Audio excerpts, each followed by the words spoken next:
Hello everyone. On this video I was going to try to demonstrate zipping.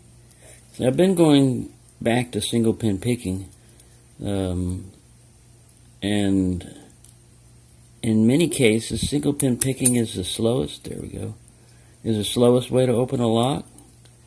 It also can be the most reliable way. If everything else doesn't work, you can go back to single pin picking. But in zipping, I put the tension wrench in first, then I go back to the last pin. I think this is a 4-pin lock. And I just lift up on the last pin just a little bit. I'm not really trying to set it. And then I pull back. And there we go. It works really well on like this Chinese lock, and I noticed this one has a plastic. I think this one's metal, but a lot of these have plastic cores. And as soon as I get my bench grinder, I've got a Dremel tool. As soon as I get my bench grinder, I'm going to grind open some of these El Cheapo locks.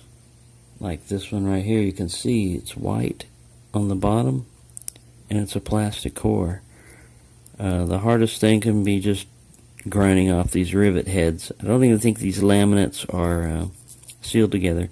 I got graphite all over my hands because I've been graphiting locks. Now, besides the Chinese locks, it'll work on Master Lock number 3s, a lot of them. I've seen people use Bogotas and everything, but it'll work with a hook or a diamond. I don't know if this one is. These things are the. I turned on the camera. I put the camera up here and turned the video part on, but I didn't start recording. I just had the screen for the camera, and I just started, trying to do this, and I noticed that the camera doesn't even have to be on for you to get that things won't work on camera type thing, because I sat there and was doing this a little while ago. Now it's not going to demonstrate it. I know that this will do it on this one. It's just a matter of getting it on camera. That's what you run into sometimes. Ooh, knocked over Master Lock 150. It'll work on this 150 too. It'll work on this guy. All these locks up here I've opened with the zipping. You can single pin pick also, but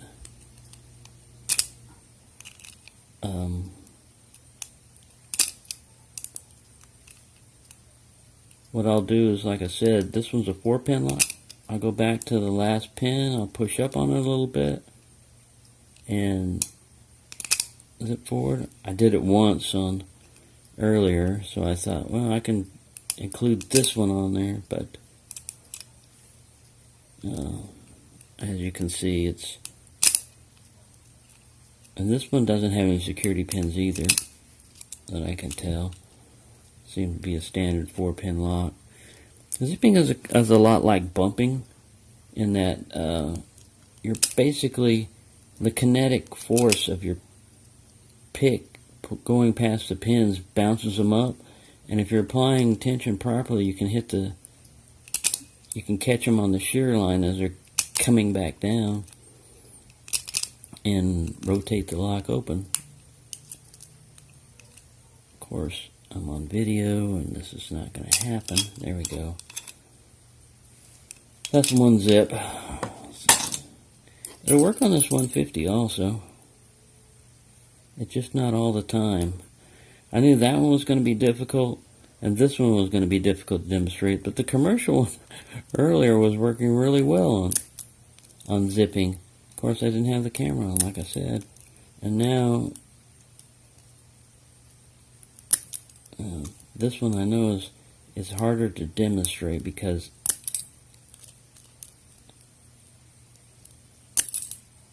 I've stabbed myself. See how I pulled out like that? I've stabbed myself in the hand a couple of times. You got to watch out when doing this. I knocked the camera open when it wasn't recording. I came back like this, went pow, knocked the camera over. Hazards in picking.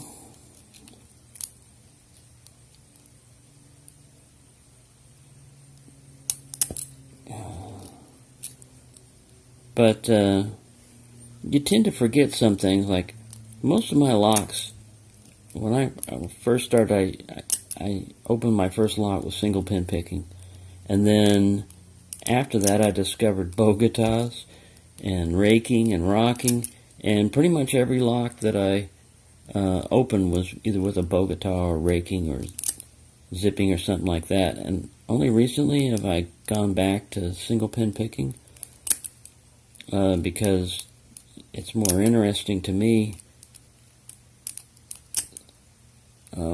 I'm doing this more as a lock sport now than my former job. I was kind of like the resident locksmith. I had to pick open a bunch of locks. People leaving toolboxes locked up and keys and stuff like that. And my method was get in there as quickly as possible because, you know, I had a real job to do besides my side job of opening locks. And the quicker I can get in there, the quicker I could get back to my regular job. So I had a lot more picks. Man, this one is not wanting to demonstrate. I have opened it, zipping it. I guess you're going to have to take my word on that one and this damn commercial lock. 2 out of 4 that I were messing with earlier and having no problem zipping open are now becoming camera brave. I guess they're not camera shy, they're camera brave. They look brave on the camera. Like, wow, I'm really tough. No, these things are really easy to open most of the time, but like I said, this one is not one to demonstrate it. So there you go. I demonstrated on 2 of them. This little Chinese lock. Like I said, later on I'm gonna drill these guys out on the ones with the plastic core because it was only $1, and they're not super fun to pick, you know, because they're El Cheapo and the plastic. It's gonna wear out, you know, and the tolerances are gonna go. Look, I'm making it's almost a 10-minute video on crappy locks. But don't forget that technique, you know, to me, a lot of times when I open a lock, if I open it, then I set it aside, and a lot of times I don't mess with it, you know, like, oh, I've opened it. And only recently, like I said, have I gone back and I was messing with every one of my locks, single pin picking it. And locks that were really easy to open with like a Bogota and stuff are a challenge to open single pin picking. And sometimes you can't get them right away, and they act a lot differently. They actually have spool pins in them and stuff like that. So there you go. I'm sorry I couldn't demonstrate more zipping, but I zipped a couple of them. Don't forget that technique. One more last try at this commercial number 3 before I run into excessive time limit error. Put it in there, put it back. Nope, you don't want to cooperate. Sometimes you need to wiggle the lock. The pins will get stuck up there, and if they're overset, they'll be stuck in their overset. And damn it, I'm just gonna find a binder then and not zip it. I don't know. Now you're gonna make me look bad. A commercial number 3 that I've opened I don't know how many times.